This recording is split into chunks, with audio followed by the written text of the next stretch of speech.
السلام علیکم ورحمۃ اللہ وبرکاتہ۔ اعوذ باللہ من الشیطان الرجیم، بسم اللہ الرحمن الرحیم۔ سب سے پہلے تمام دیکھنے والوں کو نجف میڈیا پلیٹ فارم پر ایک دفعہ پھر خوش آمدید کہتے ہیں۔ حالت حاضرہ سے متعلق یہ ہم مسلسل سلسلہ وار نجف میڈیا پر اپنے ناظرین تک مختلف نشریات پہنچا رہے ہیں۔ قال اللہ تبارک و تعالی فی قرآن المجید، بسم اللہ الرحمن الرحیم، وَأَعِدُّوا لَهُم مَّا اسْتَطَعْتُم مِّن قُوَّةٍ، دشمن کے مقابلے میں جہاں تک ممکن ہو سکے قوت حاصل کرے۔ یقیناً آج کے زمانے میں، موجودہ دور میں جو اس وقت عالمی حالات بنے ہوئے ہیں اور ایک نبرد ایمان و کفر کے درمیان جو اس وقت جو نبرد آزمائی ہو رہی ہے، اس حوالے سے یقیناً ہر ایمان والے، ہر صاحب ایمان کے لیے ضروری ہے ان حالات کے اندر ان تمام حالات اور ان کے پیچھے محرکات اور کس سمت یہ حالات جا رہے ہیں ان کا جاننا، اور اس کے حوالے سے اپنے آپ کو باخبر رکھنا، اور ان وقت جو بجا وقت کے اوپر ان حالات کے خبری کے ساتھ مناسب اقدام کرنا، یقیناً یہ ایک ہماری بہت بڑی ذمہ داری میں سے ہے۔ تو اس حوالے سے نجف میڈیا پر حالات حاضرہ کے حوالے سے مختلف نشریات جاری ہے۔ تو آج ہم اپنے ناظرین کے لیے عالمی سطح پر خصوصاً اس وقت جو ایک جنگ چھڑی ہوئے ہے، ایران اور امریکہ اسرائیل کی جو جنگ ہے، اس کے حوالے سے، اور ساتھ میں اگر ہم دوسری طرف دیکھتے ہیں تو مسلم دنیا اس وقت کیا رول ادا کر رہی ہے اور اس وقت مسلم دنیا کا کیا کردار ہے، اور اس کے بعد اگر ہم اسی تناظر میں ہم دیکھیں کہ بحیثیت قوم ہمارا کیا کردار ہے، کہ ہمارا یہ کردار جو اس وقت بحیثیت قوم ہم ادا کر رہے ہیں، وہ کیا وہی کردار ہے جو ہمیں ادا کرنا چاہیے، یا اور اس کے علاوہ ہمیں کیا کرنا چاہیے تھا۔ ان حوالے سے بہت ایسے سوالات انشاءاللہ ہم ہمارے اپنے مہمان سے یقیناً پوچھیں گے، تاکہ ناظرین تک اس حوالے سے کچھ گزارشات پہنچا سکیں۔ یقیناً اس بہت اہم موضوع کے اوپر آج ہمارے ساتھ گفتگو کرنے کے لیے یقیناً یہ ہماری سعادت بھی ہے کہ ہم نے تقاضا کیا، اور ہمارے بہت ہی معزز مہمان گرامی نے مصروفیات کے وقت نکال کر تشریف لائے، اور یہ ان کی نوازش ہے کہ آپ اس پروگرام کے اندر تشریف لائے۔ میرے مراد جناب حجت الاسلام والمسلمین شیخ محمد حسن جوہری صاحب ہیں، کہ آپ کو ہم اس پروگرام کے اندر خوش آمدید کہتے ہیں، اور آپ کی نوازش ہے کہ آپ تشریف لائے اور اپنے مصروفیات کے وقت نکال کر ہمیں اس پروگرام میں گفتگو کے لیے تشریف لائے۔ یقیناً آپ کی شخصیت خطۂ بلوچستان اور خود اس حوالے سے ایک بہت ہی اہم شخصیت ہے، جس کا موقف بہت ہمیشہ واضح ہوتا ہے کسی بھی حالت کے اندر۔ اگر آپ کو حالت جاننے ہوں تو جناب قبلہ شیخ صاحب کا موقف بہت واضح ہوتا ہے، کہ آپ ان کو سنتے ہیں تو ہمیں حالات کے حوالے سے ایک واضح تصویر سامنے آتی ہے، اور آپ کی شخصیت ایک نڈر شخصیت ہے جو حق کو بیان کرنے میں یقیناً کبھی بھی کوتاہی نہیں کرتے، اور اس کے علاوہ آپ مکتب اہل بیت کی وہ پائیدار آواز ہے جس کی آواز میں مکتب اہل بیت کی تعلیمات بہت دل نشین اور بھی خوبصورت ہو کر ناظرین کو یہ آپ کی گفتگو بہت چاشنی دیتی ہیں۔ تو ہم آپ کو ایک دفعہ پھر اس پروگرام کے اندر خوش آمدید کہتے ہیں اور آپ کو خیر مقدم کرتے ہیں، بہت اور شکریہ جی محترم۔ ساتھ میں آپ کو اس پروگرام میں دوبارہ خوش آمدید کہتا ہوں، اور آپ کی خدمت میں سلام بھی عرض کرتا ہوں، اور آپ کی نوازش اور کی ساتھ میں ہم اس پروگرام کے حوالے سے جو موضوع آپ کے سامنے رکھنا چاہ رہے ہیں، اور اس کے حوالے سے مختلف سوالات ناظرین کے بھی ہیں، اور کچھ سوالات آپ سے پوچھنا چاہیں گے کہ اس وقت جو جنگ امریکہ، اسرائیل اور ایران کی جنگ چھڑی ہوئی ہے، تو آپ اگر اس حوالے سے ہمیں بتا سکیں کہ یہ جو جنگ ہے، اس جنگ کے کیا اسباب ہے، یا اس جنگ کے پیچھے صرف ایک جغرافی مفادات کا فرما ہے، یا پھر اس پس پردہ ایک جو ہے نظریاتی تصادم ہے یا نظریہ کار فرما ہے، دو نظریوں کا ٹکراؤ ہے، یا پھر فقط ایک جغرافی طور پر یا مفادات کی جنگ ہے؟ اگر آپ اس کے حوالے سے ان کا واضح کر کے ہمیں بتا سکیں۔ أعوذ بالله من الشيطان الرجيم بسم الله الرحمن الرحيم قال الله تعالى بسم الله في قرآن الحكيم إن الذين كذبوا بآياتنا واستكبروا عنها لا تفتح لهم أبواب السماء ولا يدخلون الجنة حتى يليج الجمل في سم الخياط وكذلك نجزي المجرمين صدق الله العلي العظيم۔ سب سے پہلے میں جیسا علماء کرام کے جو ہے مشکور و ممنون ہوں کہ آپ دونوں نے اس حساس وقت میں اس اہم موضوع پہ گفتگو کرنے کا شرف بخشا، جس کے لیے میں تہ دل سے مشکور و ممنون ہوں۔ اور آپ کے جو سوال ہیں کہ اس جنگ کے جو ہے کیا کچھ وہ ہیں یعنی عزائم ہیں یا اس جنگ کے کیا اہداف ہو سکتے ہیں، تو اس بارے میں ہم یقیناً آپ اس کو کسی اچھے عالم دین اور عالمی سیاست سے، عالمی تحولات سے واقفیت رکھنے والے کسی شخصیت کو لے لیتے تو شاید وہ مجھ سے بہتر جواب دے سکتے تھے، لیکن پھر بھی آپ نے چونکہ حکم دیا، میں آپ کے سامنے حاضر ہوں۔ اس جنگ کے حوالے سے ہمیں بجائے اس کے کہ دنیا کی طرح اپنے طرف سے ایک خود ساختہ اور من گھڑت قصے کہانیاں گڑھنے کے، اس جنگ کے اس جنگ کو ہم دو تناظر میں دیکھ سکتے ہیں۔ پہلا یہ کہ جس طرح دنیا میں پہلے بھی جنگیں ہوتے رہے ہیں اور ہوں گے، یہ جنگ بھی انہی جنگوں میں سے ایک ہیں جو تیل، گیس اور قدرتی وسائل کے لیے لڑا جاتا ہے۔ ایک جنگ یہ ہیں، اور ایک جنگ یہ کہ اس وقت ایران، امریکہ اور اسرائیل اور خصوصاً مڈل ایسٹ کے اندر جو قدرتی وسائل ہیں اس پر قبضے کے حوالے سے، تو میں ایک اتنا سا دینی طالب علم ہونے کے ناطے میں سمجھتا ہوں یہ جنگ تیل، گیس یا قدرتی وسائل، ان چیزوں سے بالا بہت سارے بلند و بالا معیارات کے تحت ایران جو ہے ان دونوں ممالک کے ساتھ برسر پیکار ہیں۔ بظاہر دو ممالک، لیکن اندرونی طور پہ ہر وہ طاقت جو اپنے آپ کو سب سے زیادہ طاقتور سمجھنے کی جو ہے ہمیشہ کوشش کرتے رہے ہیں، ان کے ساتھ ایران اس وقت برسر جنگ ہے۔ کیونکہ ہمارے بارے میں کہا یہ جاتا ہے کہ چونکہ یہ لوگ شیعہ ہیں اور ہمیشہ ایران نوازی کے بارے میں یا ایران نواز ہوتے ہیں، ایران کی حمایت میں گفتگو کرتے ہیں، لیکن چونکہ میں نے سورہ اعراف آیت نمبر 40 کے جو ہے آپ کی خدمت میں تلاوت عرض کیا ہے، اس آیت کو گواہ بنا کر پیش کرنا وہ بتانا چاہتا ہوں کہ ہم اس پروگرام کو شیعہ سنی یا مذہبی مسلکی تعصب سے بالا ہو کر ایک انسان ہونے کے ناطے اگر ہم اس پہ تجزیہ کریں گے تو میرے محترم، ہم دیکھتے ہیں کہ ایک طرف مفاد اور ایک طرف اصول کا جنگ ہے، اور ایک طرف جو ہے استقلال اور ایک طرف جو ہے استعماری، استحصالی، استثماری سوچ، یہ دو مختلف قوتوں کے یا دو مختلف فکروں کے درمیان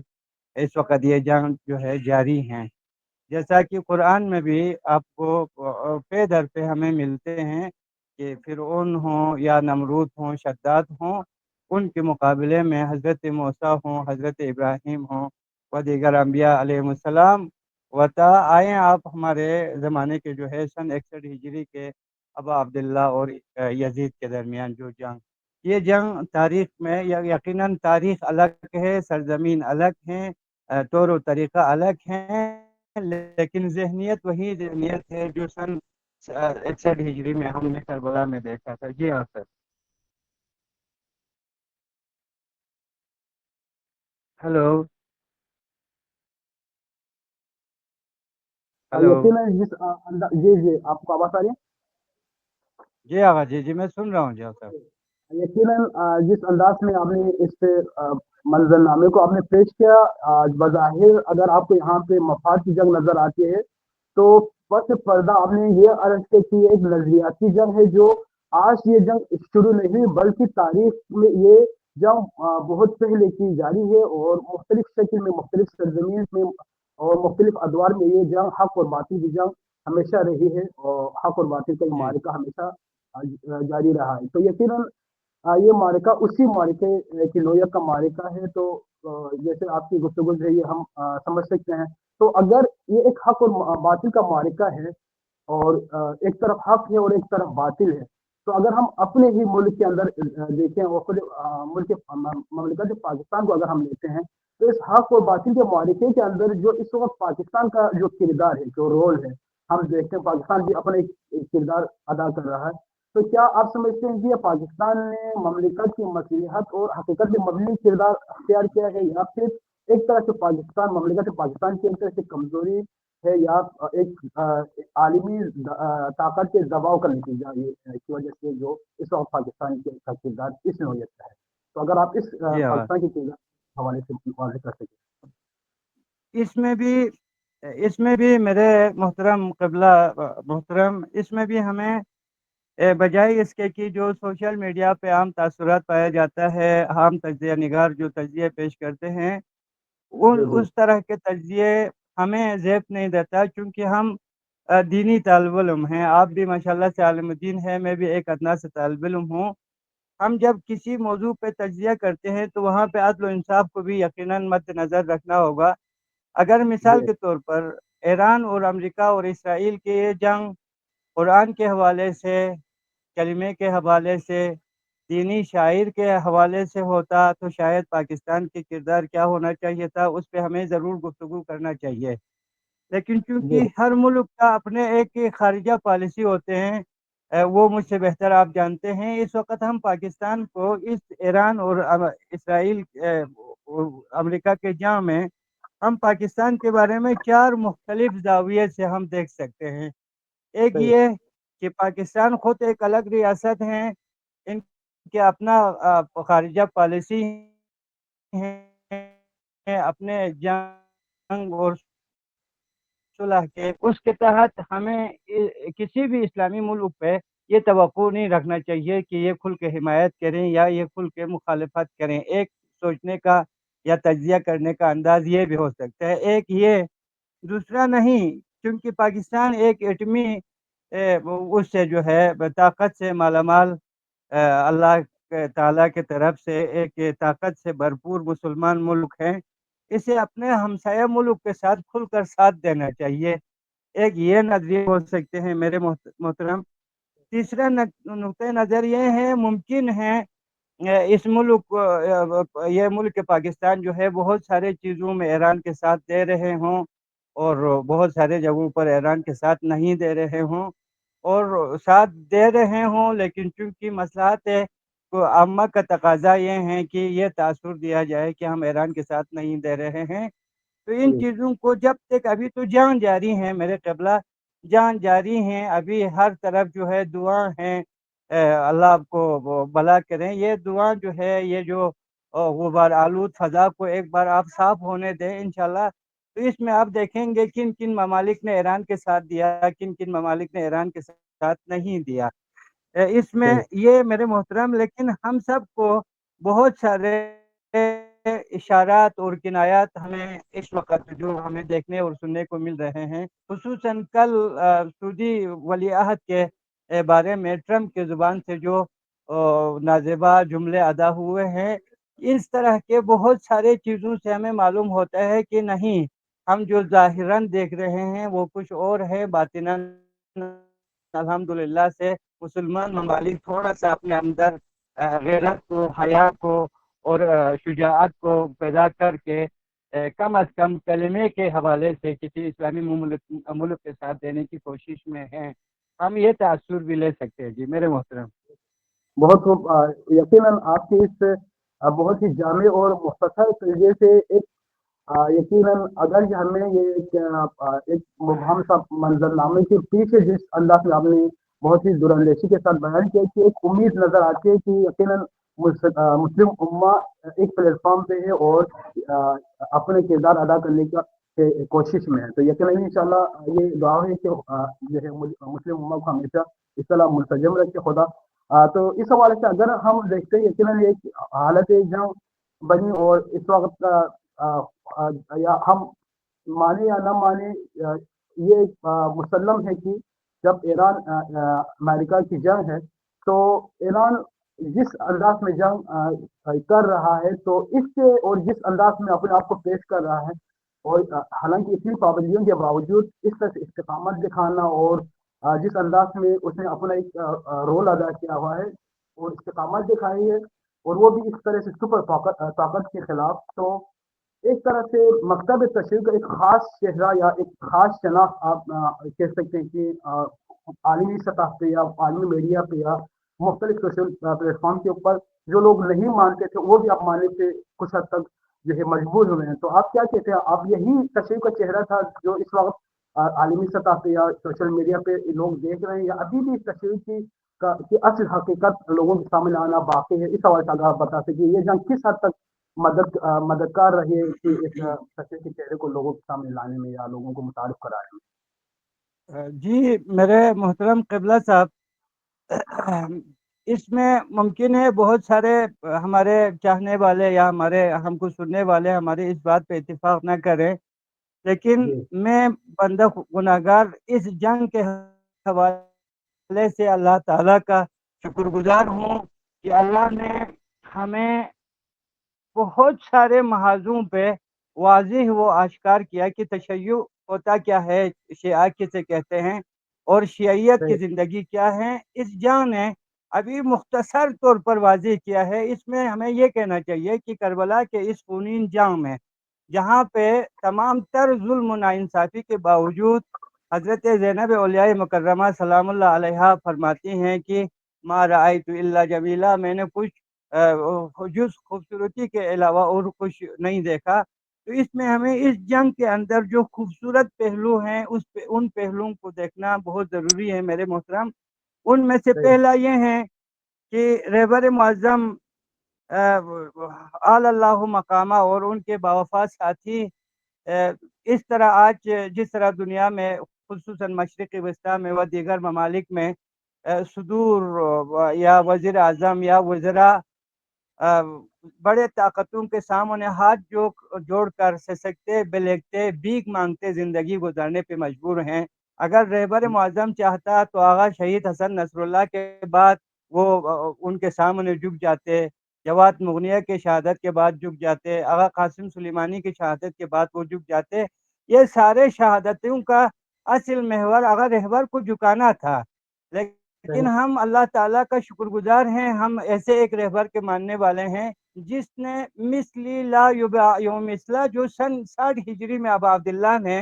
فرمایا تھا، جی اس کا ایک عملی پہلو آج کے نوجوان نسل کے لیے عملی پہلو پہ ہمیں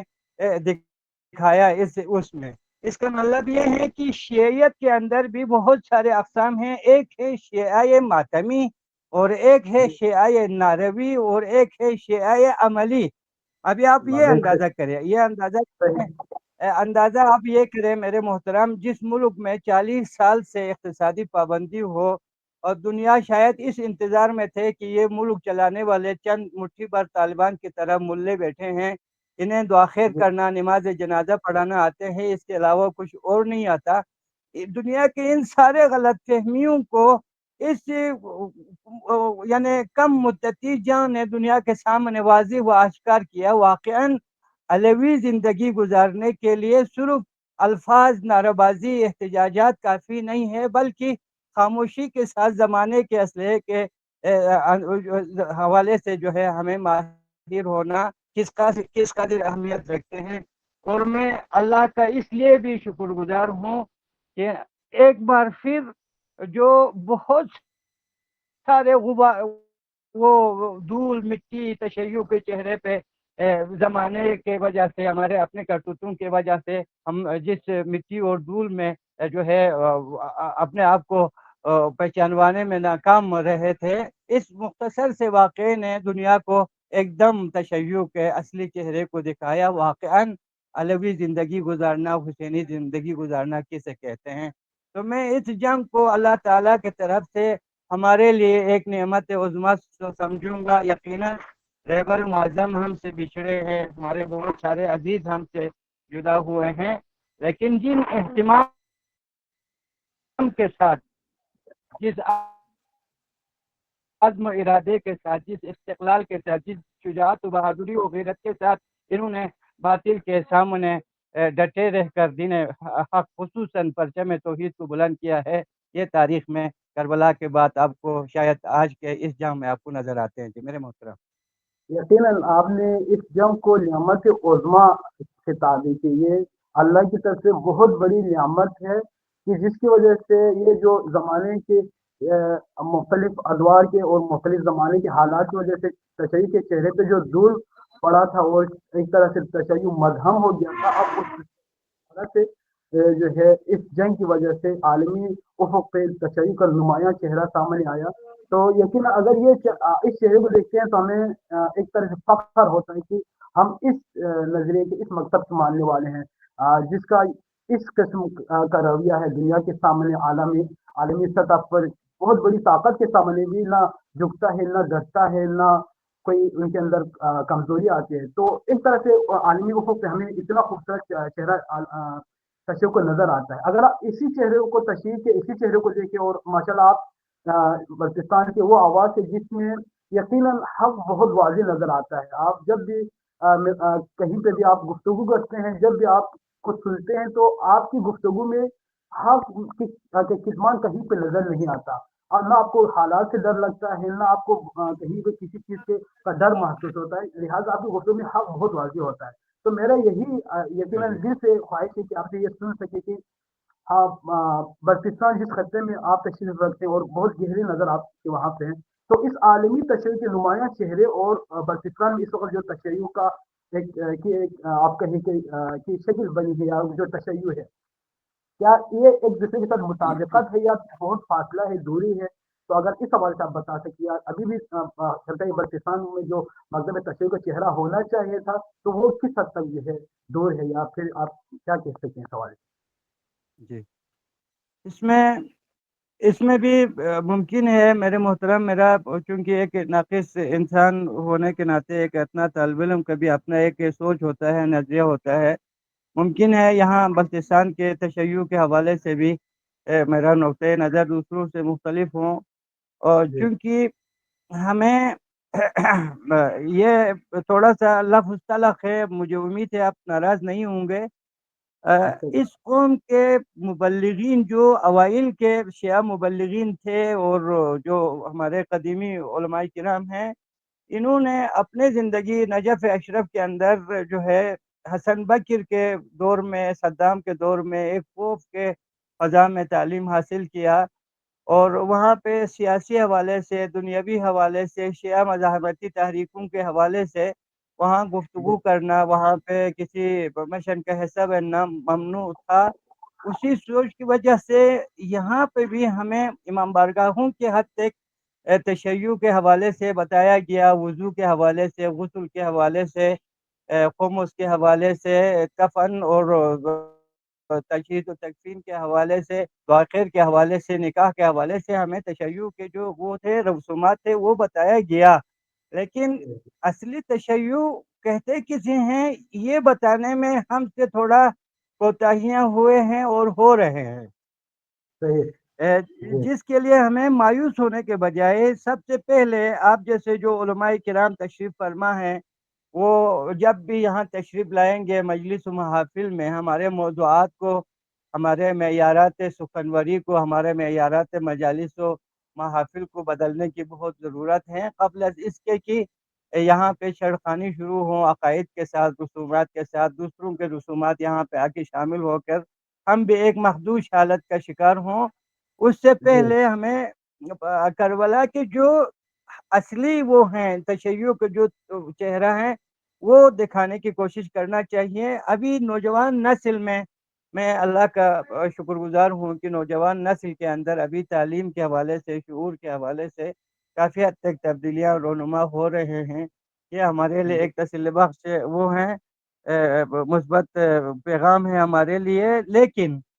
ہمیں بہت سارے چیزوں کو دیکھنے کی ضرورت ہے۔ ان میں سے ایک یہ کہ ابھی آپ نے رہبر معظم کی شہادت کے بعد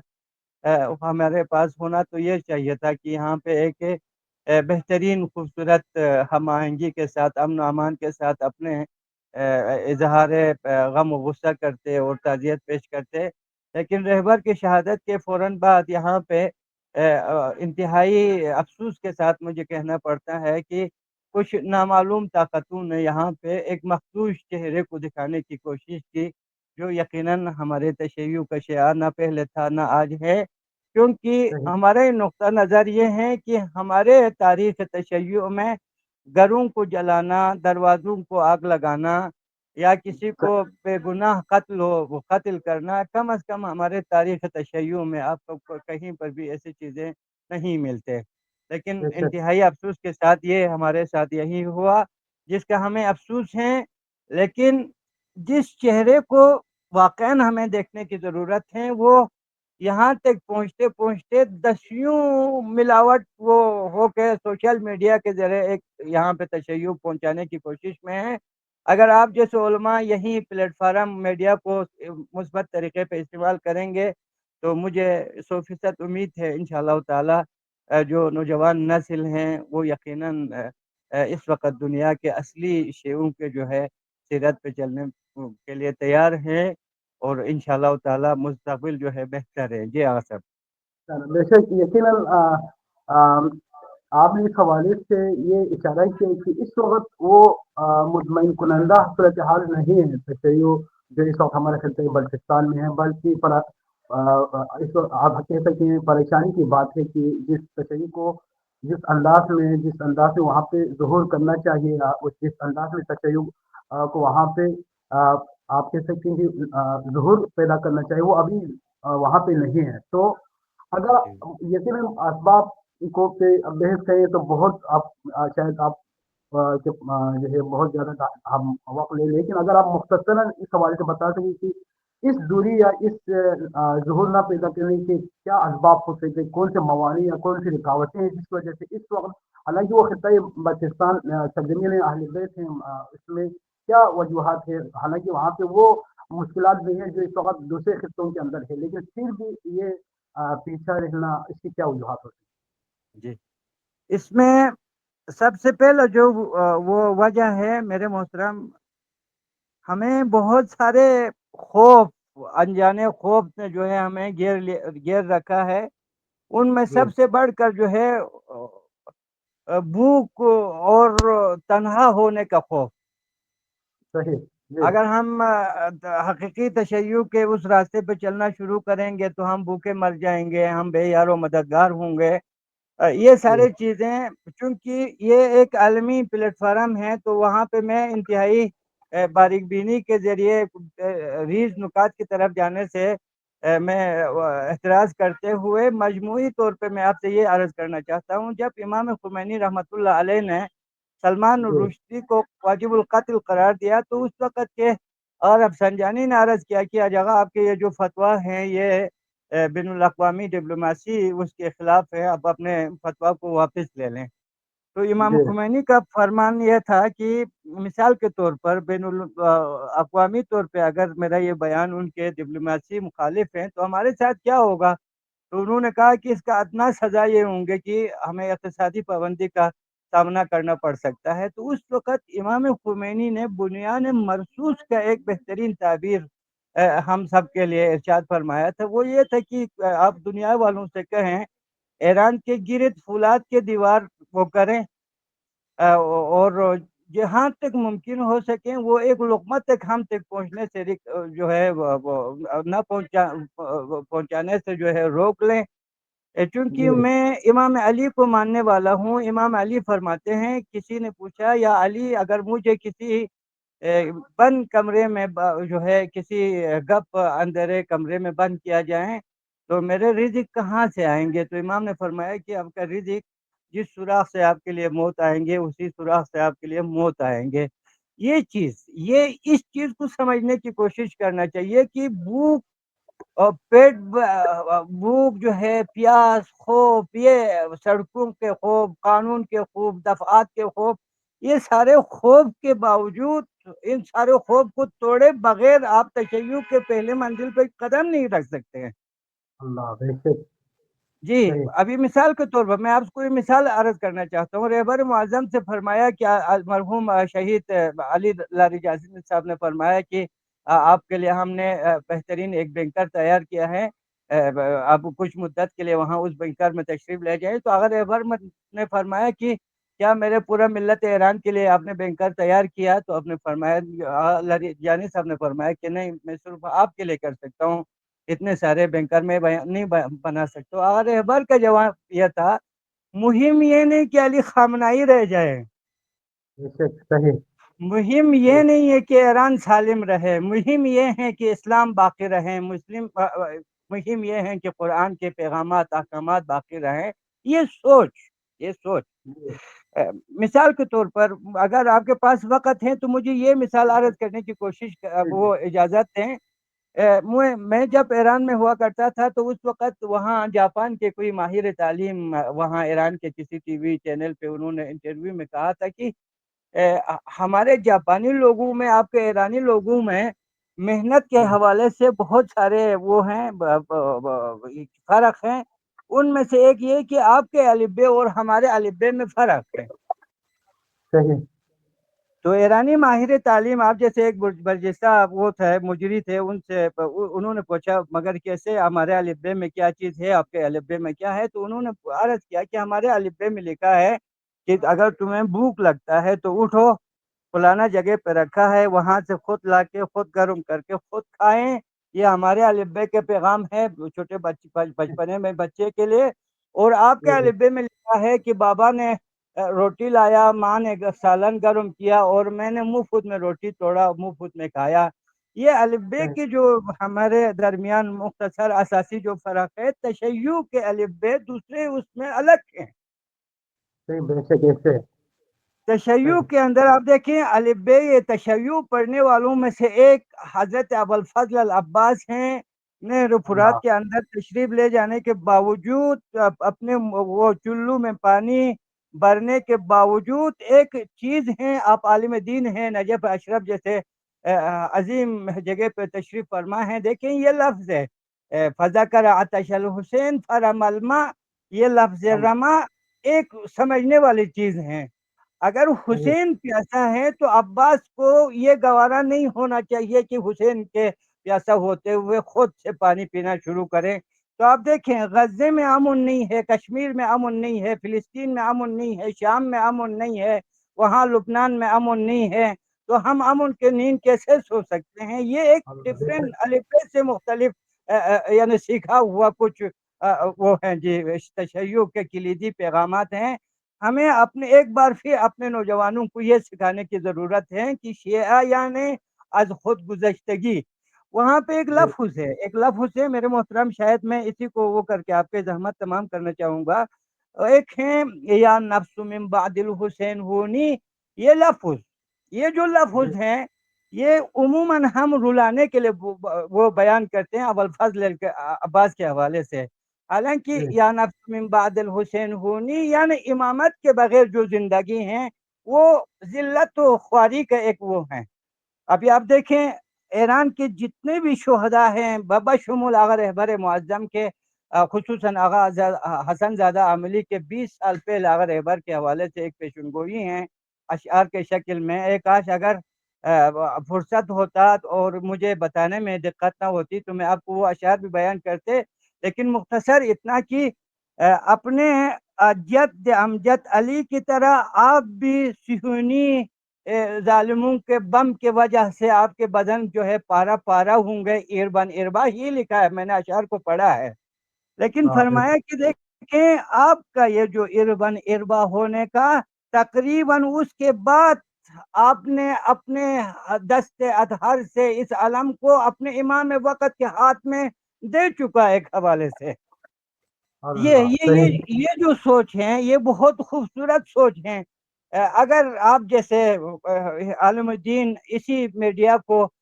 ملت تشیع کے افکار کے مطابق اگر آپ اس کو نوجوان نسل کے لیے یہ پیغام دینے میں کامیاب ہو جائیں کہ دیکھیں ایک طرف دنیا دجالی، ایک طرف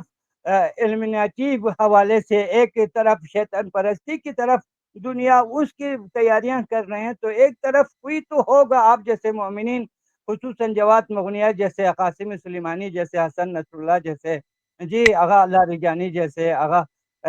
علی خامنئی جیسے، یہ عظیم وہ ہستی ہیں جنہوں نے جسمانی طور پر یا زمینی خطے کے حوالے سے ایران کے طور پر انہوں نے جہاں لڑا، یہ دراصل دجال اور امام وقت کا جہاں تھا آغا، جس میں یقیناً قرآن فرماتے ہیں کہ من المؤمنین رجال صدقوا ما عاہد اللہ، مومنین میں سے کچھ مرد میدان ہے۔ دیکھیں رجال مومنین خود مذکر ہیں، رجال اس مومنین کے، تو اس کے مطلب یہ ہوا کہ مردوں کے اندر بھی کچھ مرد ہوا کرتے ہیں جو اس اللہ محاذ پہ ڈٹنے کے جو ہے قابل ہوتے ہیں، اور شہادت بھی انہی لوگوں کو نصیب ہوتے ہیں میرے محترم۔ آپ نے جو صحیح البلاغہ میں امام علی فرماتے ہیں کہ فی تقلب الاحوال یعلم جواہر الرجال، جی ہاں صحیح، ماشاء اللہ، جی بے ہاں شک یقیناً جو ہے آپ نے جس انداز میں بیان کی کہ آپ نے یہ فرمایا کہ تشیع کا سبق ہی مختلف ہے، پڑھایا ہی الف بے ہی ان کا مختلف ہے، جس انداز سے جو پڑھایا جاتا ہے وہاں پہ خوف ان بھوک پیاس کی پرواہ نہیں ہوتی ہے۔ آپ نے جس انداز میں یہ بیان کیا وہاں پہ یہ بھوک پیاس اور کھانا پینا ان چیزوں یا موت کا خوف اصل میں تشیع کے سبق میں ہوتا ہی نہیں ہے۔ جی لہٰذا ہاں اگر ہمیں اپنے بلتستان میں دیکھیں تو اگر یہ چیزیں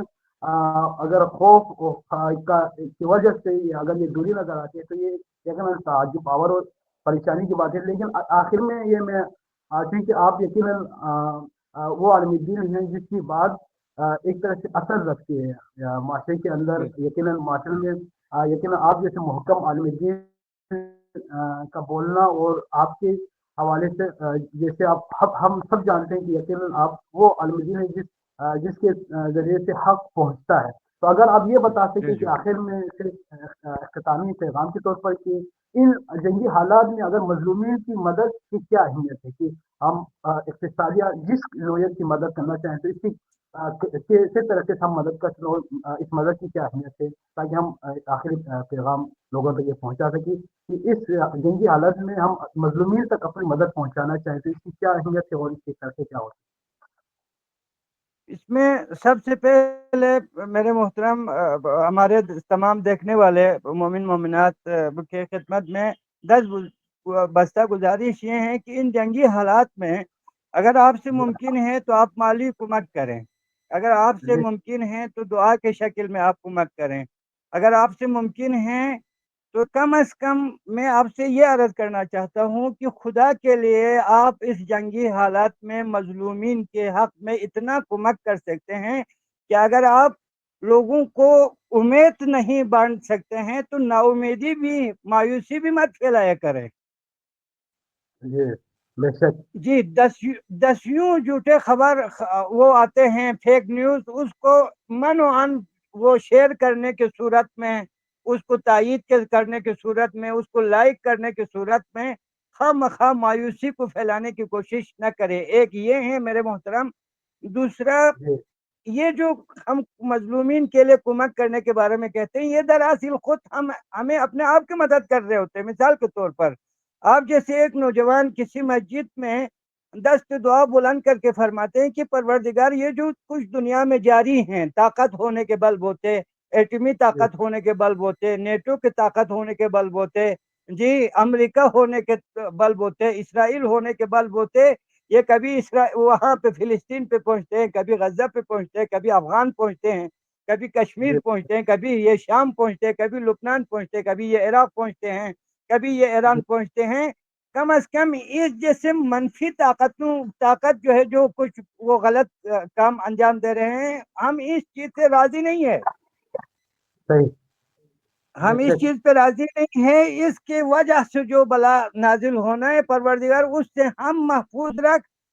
یہ جو جتنی بھی مظلومین جہان ہیں، خصوصاً اس وقت ایران واحد وہ جگہ، یہ دیکھیں میرے جی یقیناً ہمارے لیے کس قدر تکلیف دہ تھا اس سال یہ یوم القدس جو ہے بہت تکلیف دہ دن تھا،